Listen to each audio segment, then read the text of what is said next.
तो आज हमारे पास में 3 R15, 2 M हैं और एक V4 है।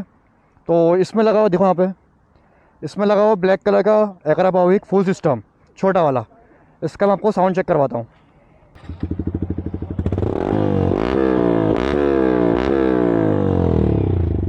और इसमें लगा हुआ है R1 का एकरा भी बड़ा वाला।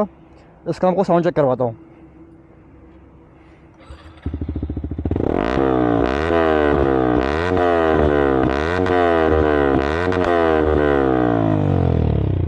और इसमें लगा है लाउडेस्ट SC प्रोजेक्ट, जो कि बहुत अच्छा दौड़ती है। ये भाई समझदार न्यूट्रल कर दी गाड़ी।